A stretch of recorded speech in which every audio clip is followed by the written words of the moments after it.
Saturday special చూడండి. వేటి వేటి రైస్, మన ల్యాండ్ లో తెచ్చిన కాయల పులగూర, అట్లనే మునగాకు తాలింపు కాలుతుంది, అట్లనే మన ల్యాండ్ లో తెచ్చిన తోటకూర తాలింపు.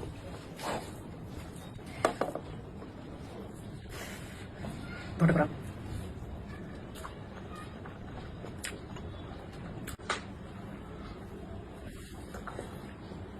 మునగాకు చాలా మంచిది. కొంతమంది మునగాకు తినరు, కానీ చాలా మంచిది.